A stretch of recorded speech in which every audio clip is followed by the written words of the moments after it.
If you sit a lot, these 4 exercises can be powerful long-term helpers.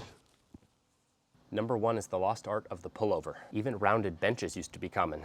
If you're new to this, I suggest a light dumbbell in each hand, since the shoulders can be imbalanced from past sports history. And eventually you may enjoy a dumbbell with a triangular grip. I think the key here is to think of this as a long-term investment. Start light, go slow, work at the level that feels good. This felt awful for me when I started. I had to go really light. Now it feels great. Number 2 is getting into position and then using the strength of your lower trap muscles to fight the weight down. You can use a back extension or an incline bench. So number 1 is a stretch strength exercise, and number 2 is to strengthen the range you open up from number 1. So improve 1 and 2 equal improve bridge, but to be clear, I'm not an expert on bridge. It's just an ability I've gained as a result of 7 years of 1 and 2. Number 3 is the ATG split squat, a stretch strength exercise for your legs and hip flexors. In many ways, it's the opposite of sitting, and ironically, a chair is all you need to start.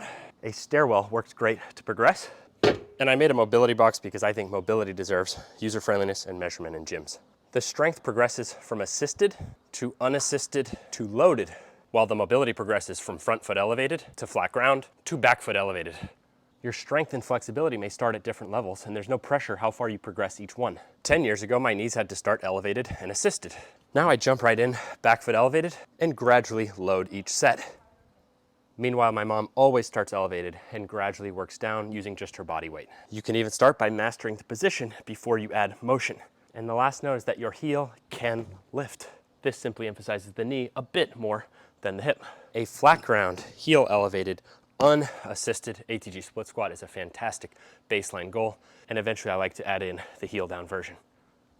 Number 4 is a stretch strength deadlift, where you sift for stretch in your upper hamstrings while keeping your lower back muscles strong.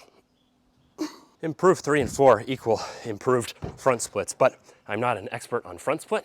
I was just trying to get my knees out of the painkiller surgery cycle. Stretch strength training helped me do that, and I've now been practicing it for 10 years. I wasn't expecting to be able to dunk or do a splits, and others are finding the same. My friend Jeff Reed is 46, hadn't dunked since he was 23, like me, fragile, surgeries, now dunking and doing the splits. And more importantly, able to enjoy sports and playing with his kids without being so fragile. My mom has been working from a desk for 50 years, and these same 4 exercises allow her to keep enjoying her mobility.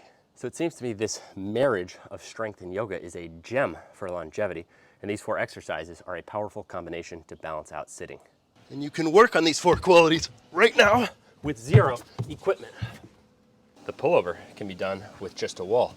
Closer hands increases the stretch, farther feet increases the load, 15 reps. The trap 3 raise can be done on the floor, and adding like dumbbells can be incredibly challenging.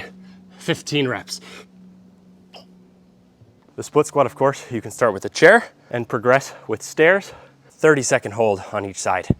And 20 reps per side is a great starter for the backside, with a goal of palms to floor. But I do believe everyone should eventually add the stretch strength deadlift. So for everything I love with equipment and weights, I also have a 0 version of.